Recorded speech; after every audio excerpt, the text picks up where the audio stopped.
How to make gingerbread shape. We are. So Milo, have you washed your hands? Yes. Have you, Lola? Yes. Brilliant. Let's Cook along! The equipment we'll need for this recipe is baking tray, a selection of bowls, a sieve and a juicer, weighing scales, a grater, some scissors, a knife, fork and spoon, a wooden spoon, a fish slice or spatula, a measuring spoons, sharp knife, a rolling pin, some cutters and a chopping board.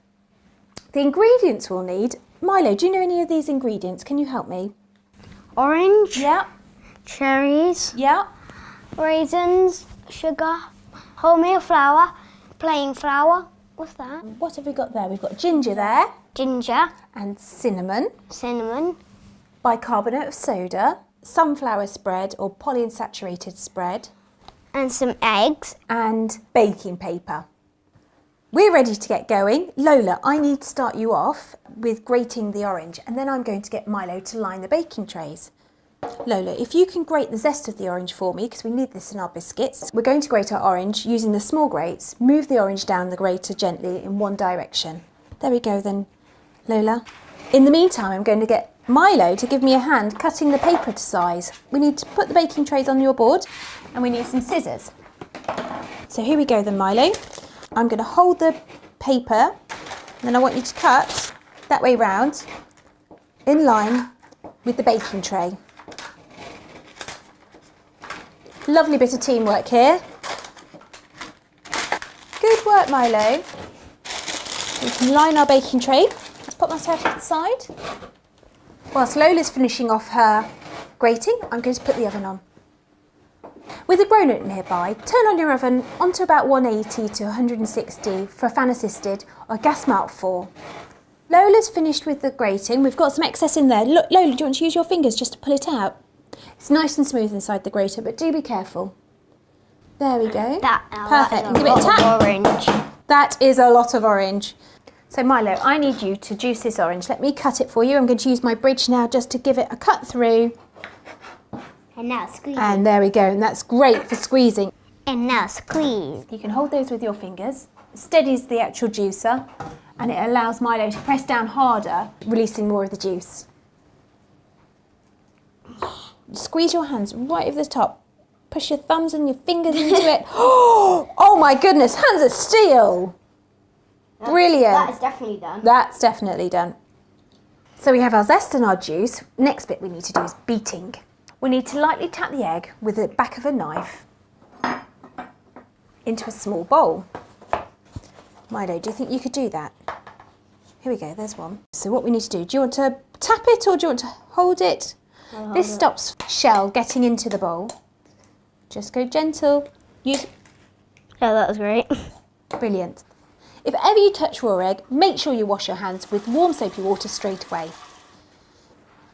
So what we need to do next is add 2 of the tablespoons of juice in. Can you add 2 of these into the egg? There we go. Pop that in. And a bit more. There we go. Lovely.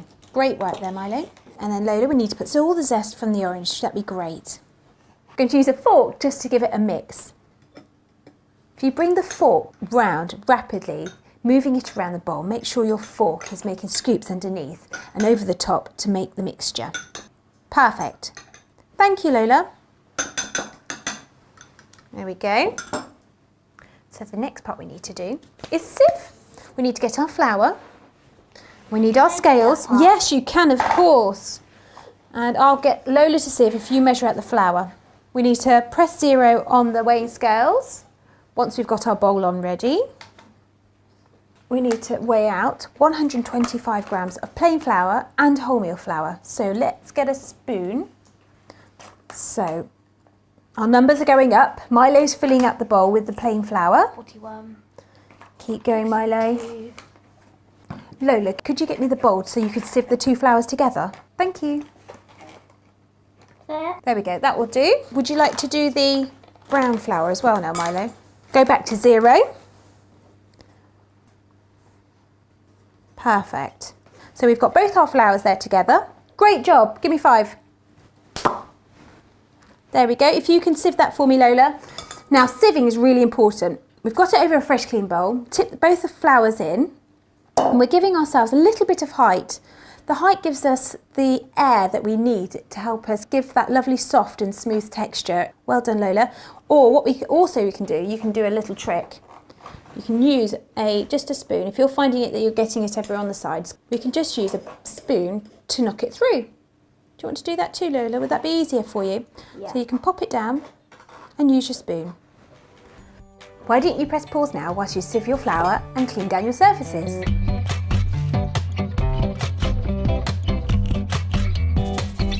We've sieved our flour, we need to add our spices and our bicarbonate of soda. And we need 1 tablespoon of the ginger, 1 teaspoon of cinnamon and half a teaspoon of bicarbonate. That's it. Pop that in.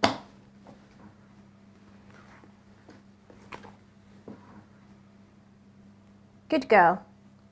Next bit we need to do is weigh out 50 grams of the brown sugar. We probably need a good couple of spoonfuls, Milo. So keep going. Pop that in. Brilliant, Milo, good work. Oh, yeah. The last bit we need to do now is weigh out 50 grams of our margarine. I'm going to use a knife to do this. So if you can just take out 50 grams for me and pop it in, that'd be great. Okay.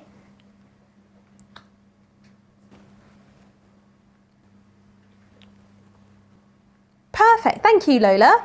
Who wants to get messy? Me. Both of you. I'll get Lola to start it off and make it into nice little pieces, and then Milo, I need you to make it into the ball for me. If we use just our fingertips, we're going to tickle it almost, just to rub into the butter and the sugar and the flour. Smell it. Yeah, does it smell good? When they go into the oven, that smell will get even stronger, so we'll all be sat here waiting for them to come out. Good work, Lola, that's beautiful.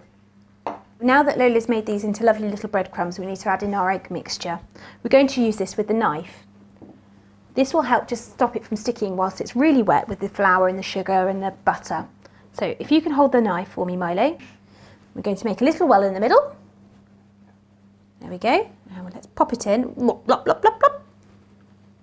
And then can you use your knife to cut through the flour? Let's do it together. And we're going to mix it all up.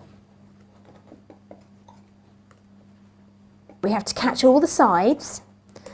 And eventually it will become a lovely, stiff and smooth dough. Do you want to keep going, Milo, for me? That'd be great. If the knife doesn't work for the little hands, we have got a wooden spoon as well.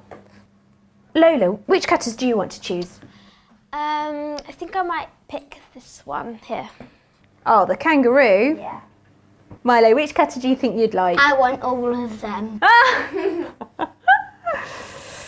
So we've just got most of this together with a spoon. Anything that you're not sure will come together with the spoon, let's use our hands.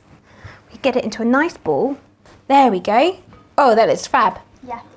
And then we're going to divide it into 2 pieces so you can roll it out and then cut out our shapes ready for the baking trays. Right, so there we have our dough. We've got it in a lovely smooth ball. I'm going to divide it into 2 and we're going to sprinkle some flour onto our chopping boards. So Milo, you ready? Let's give a little sprinkle on your board and on your pin. Pop it down so it doesn't stick. And you, Lola. And on your rolling pin. Perfect. There we go. There's yours and there's yours. And you need to kind of roll it out to about 1 centimetre thick. It allows the biscuit, once cut, to hold together. If it's too thin, it can break quite easily. So if you use your palm of your hands, not your wrist, just to the palm of your hands, and give it a quarter turn, give it a little shimmy, and then we're getting it nice and even. That looks great, Lola. And we've got those lovely flecks of the orange coming through from the zest that Lola grated earlier. Got your cutters here, Milo. Which one are you going to start with? I'm going to start with this one. Give it a wiggle, Milo, and then we'll take the cutter out, and then, whoop, we can give it a little tap. Do you want to give it a tap? Sorry. Or a shake or a shimmy? There we go. There's our first dinosaur. I'm gonna have this That one. one looks like, what's that one look like? Diplodocus. Diplodocus. Lola's cut out 1, 2, 3, 4, 5 lovely shapes there. You've got kangaroos and piggy wigs. Yeah. Yeah. whilst we all cut our shapes out, why don't you press pause now?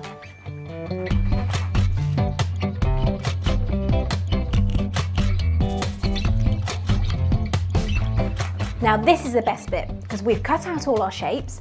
Now we're ready to decorate them. I'm going to get some dried fruit that we've got. You can use currants for eyes, or cherries for tummy buttons, or mouths. We've got loads of different ways of doing it. Yeah. Give them a little push down so that they stick in. I'm gonna do this one as his little belly. No, these are spots. Oh, it's come out in spots. If you want to take time decorating yours, why don't you pause here and we'll see you in a minute.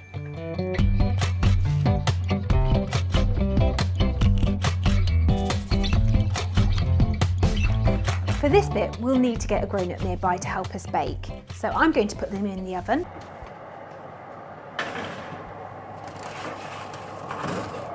The biscuits should take about 8 to 10 minutes to cook, or until they turn golden. Why don't you press pause now and we'll see you in a minute.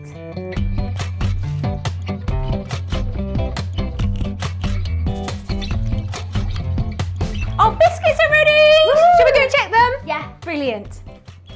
I won't eat them straight away. We can't eat them straight away though because they're very hot, so we're going to put them on a cooling rack. Lola, can you get the cooling rack ready?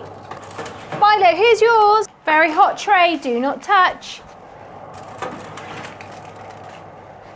There's yours, Lola.